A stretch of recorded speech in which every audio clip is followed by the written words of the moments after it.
है ना। और अब वो रात भर कंट्रोल रूम में बैठी थी, पूरी रात भर वो कंट्रोल रूम में खुद बैठी हैं, पूरी निगरानी करी है उन्होंने, ईवीएम मशीन की, सब चीजों की उन्होंने पूरी निगरानी की है। जब वो जाए तो सब सही है, दूसरे की बेटी जाए, दूसरे की बेटी के साथ बलात्कार हो जाए तो उनको ये सलाह दी जाती है कि बेटियां बाहर ना निकले। ये किस तरह की दोहरी सिस्टम है? अब ममता दीदी का दिमागी संतुलन ठीक नहीं है, ठीक है। अब वो सदमे में है। एक तो पार्टी बंगाल से खत्म हो गई और अपनी भी सीटों बचा नहीं पाई है, तो कहीं न कहीं वो सदमे में है और उन्हें इस्तीफा दे देना चाहिए। आप इसमें ड्रामाबाजी मत करिए, ये ठीक नहीं है। जब आप चुनाव हार गई, जनता ने आपके पक्ष में मतदान नहीं किया, तो आपको इस्तीफा दे देना चाहिए। क्या दिक्कत? मैं नहीं दूंगी, मैं विश्वास नहीं, मुझे चुनाव आयोग कभी एसआईआर को नकारा, कभी एसआईआर को नकारा, कभी सुप्रीम कोर्ट में आके खुद अपनी पैरवी कर रही हैं। मेरे कहने का 15 साल का आपका कार्यकाल रहा है, जनता ने आपको नहीं पसंद किया, जनता ने सत्ता परिवर्तन किया है, वहाँ पर भारतीय जनता पार्टी को मौका दिया है। हो सकता है भारतीय जनता पार्टी इससे भी अच्छा काम करे। जो काम भारतीय जनता पार्टी के लिए आसान नहीं होगा, क्योंकि सबसे पहले तो तारबंदी है बाउंड्री की, जो इन्होंने होने ही नहीं दी। इसलिए तो मैं कह रहा हूँ योगी मॉडल होना चाहिए। मैं बार बार जो आपके चैनल पर बोल रहा हूँ, अगर भारतीय जनता पार्टी योगी मॉडल ऐसा चेहरा अगर नहीं बनाती है, तो भारतीय जनता पार्टी के लिए भी कड़ी चुनौती है बंगाल में। तभी तो मैं कह रहा हूँ बार बार कि योगी ऐसा चेहरा वहाँ सीएम होना चाहिए, किसी और को आप मत बनाइएगा, नहीं तो चल नहीं पाएगा। क्या जनता की, क्या कौन किसको देख रही है जनता योगी जैसा चेहरा?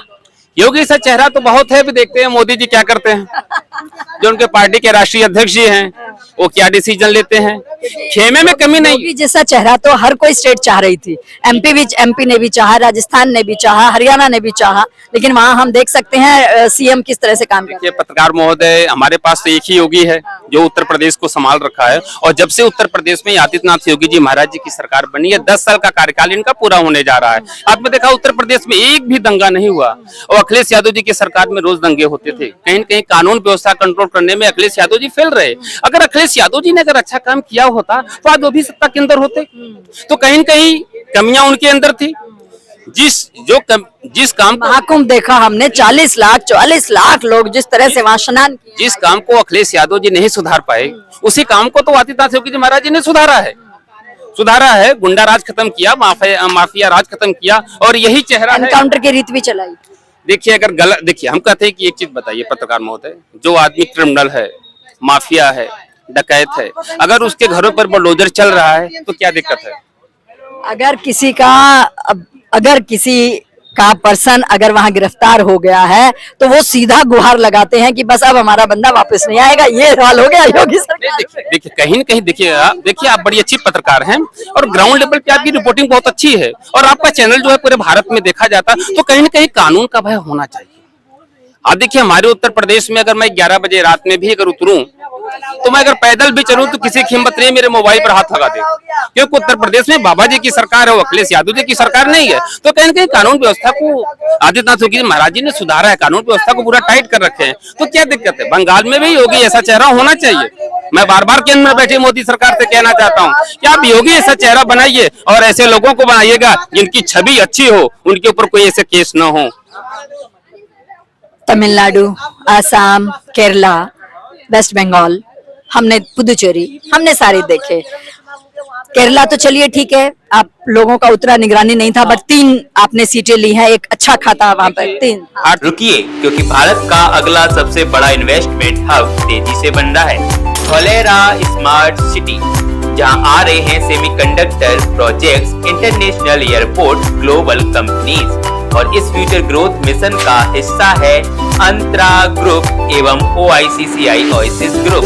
फ्यूचर में इन्वेस्ट करना है तो नजर रखिए धोलेरा पर। भारतीय जनता पार्टी की 2 स्टेटों पे मेन इंक्रेशन आया था, बंगाल कि बंगाल हमें जीतना है चाहे जैसे भी, और आसाम, और दोनों चीज में भारतीय जनता पार्टी को सफलता मिली, इसमें कोई शक नहीं है। लेकिन तमिलनाडु की अगर हम बात करें तो थलपति विजय जी की जो पार्टी निकल के आई 2 साल के अंदर ही, उनके साथ ये सांठगांठ करने में कहीं ना कहीं पिछड़ गए। मोदी जी ने ब्राह्मणों पर विश्वास नहीं किया। अगर ये लोग भी ब्राह्मण कार्ड अगर खेले होते तो इनको भी सफलता मिली होती। आखिर कारण क्या रहा? आपने देखा बंगाल में चुनाव हुआ, इन्होंने एक भी ब्राह्मण चेहरे को टिकट नहीं दिया। आप तमिलनाडु में देख लीजिए, वहां भी इन्होंने बाइकाट कर दिया ब्राह्मणों को, कांग्रेस ने भी नहीं दिया। बल्कि देखिए एक नई पार्टी बनकर और उसने विश्वास किया और ब्राह्मणों को टिकट दिया। विश्वास किया, उनके ड्राइवर का बेटा तक एमएलए बन गया। हाँ। थलपति विजय जी के ड्राइवर का बेटा भी एमएलए बन गया। और उसने विश्वास करके ब्राह्मणों को टिकट दिया और देखिए सारे ब्राह्मण चुनाव जीत गए हैं। कहीं ऐसा तो नहीं कि युवा को देख के थोड़ा सा युवा ज्यादा जागरूक हो गया है अब अपने अधिकार के लिए? एकदम ये भी हो सकता है। हाँ एकदम एकदम ये देखिए तमिलनाडु से जो जनादेश जाएगा ना वो पूरे भारत को जाएगा। उसने देखिए वहां पे विश्वास किया, सफलता मिली वहां। थलपति विजय जी की जो टीम रही है, जो जीत के आए हैं, लगभग युवा वर्ग ही है, युवा इंटेलेक्चुअल। देखिए तमिलनाडु में मोदी फैक्टर नहीं चला, नहीं चला। वहाँ कांग्रेस का भी फैक्टर फेल रहा, बाकी बंगाल में योगी फैक्टर चला, बाकी मोदी फैक्टर नहीं चला।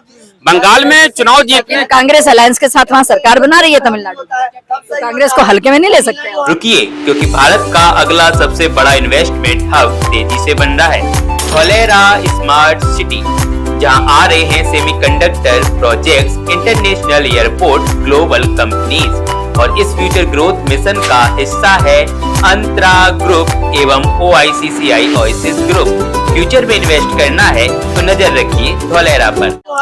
मैं कांग्रेस को भी हल्के में नहीं ले रहा हूँ, ठीक है क्या समझे आप? क्योंकि बंगाल में योगी फैक्टर चला। बंगाल के जीत का अगर श्रेय अगर मैं किसी को देता हूँ तो मैं योगी जी को देता हूँ। और यही चेहरा है, देखो मैं क्लियर कर देता हूँ कि जो 2027 में भारतीय जनता पार्टी की सरकार क्लियर है। वहाँ अखिलेश यादव जी मैदान में नहीं है, वो अपनी सीट बचा ले, बहुत बड़ी चीज है। मैं बता रहा हूँ आपको 2027 में भारतीय जनता पार्टी की सरकार तो वो स्पष्ट बहुमत में बनेगी।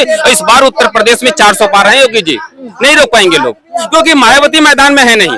मैं क्लियर कर देता हूँ आपको चैनल पे, कुछ दम अखिलेश यादव जी दिखा रहे हैं, बाकी उत्तर प्रदेश की जनता बहुत होशियार जनता है और पढ़ी लिखी जनता है। 400 पार कैसे कह रहे हैं, विधानसभा के इलेक्शन में?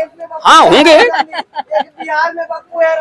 वही चीज है, क्या स्ट्रेटेजी रहेगी यूपी को? जिस तरह से आप कह रहे हैं योगी जी का मॉडल, सारी चीजें हैं, सब कुछ है, लेकिन बाकी सब भी कमर तो पूरी कसेंगे, क्योंकि सब जगह से INDIA जो गठबंधन है वो बाकी सारे खाली हो चुके हैं। अब सब लोग अपना, जैसे आप केजरीवाल जी को कहें, आप तेजस्वी जी को कहें, आप ममता दीदी को कहें, सब लोग अपनी अपनी स्टेट से खाली हो चुके हैं। ठीक है, खाली होने के बाद अब सबके सब यूपी में ही डेरा डालने वाले हैं। ये लोगों की कहीं भी दाल गलने वाली नहीं है, सिर्फ उत्तर प्रदेश में योगी मॉडल ही चलेगा। उत्तर प्रदेश की जनता बहुत होशियार जनता है, उन्हें योगी मॉडल पसंद है, उन्हें अखिलेश यादव जी की सरकार नहीं पसंद है। सबको पता है अगर अखिलेश यादव जी की सरकार बनेगी तो वहाँ गुंडा राज बढ़ेगा, माफिया राज बढ़ेगा, डकैत राज बढ़ेगा। और योगी जी की सरकार बनेगी उत्तर प्रदेश में, भारतीय जनता पार्टी की अगर सरकार बनेगी तो वहाँ कानून व्यवस्था सुस्त रहेगी, टाइट रहेगी, लोग आराम से अपना खाएंगे पिएंगे, मस्त रहेंगे, किसी से कहीं गलत काम नहीं होगा। बिहार इलेक्शन जब हो रहे थे उस टाइम में यही बात थी कि तेजस्वी जी की सरकार अगर बनेगी, तेजस्वी जी अगर आएंगे तो लालू जी का कार्यकाल याद कीजिए, वैसा ही सब कुछ होगा। तो बिहार में नीतीश जी के चेहरे के ऊपर तो इलेक्शन लड़ लिया गया, लेकिन देखिए कितने दिन नीतीश जी रहे और किस तरह से नीतीश जी को वहां से रातों रात हटाया गया और किस तरह से वहां पर बिठाया गया है। और जो अब बैठे हैं उनकी तो जग जाहिर बातें हैं, उनमें तो हम कुछ ज्यादा बोल नहीं सकते। देखिए जो अब CM है बिहार के, बिहार का जो चुनाव हुआ था, बिहार की जनता ने नीतीश जी के चेहरे पर मतदान किया, क्योंकि नीतीश कुमार जी की जो छवि थी बिहार में वो अच्छी थी। इस चीज की सराहना विपक्ष भी करता था कि 10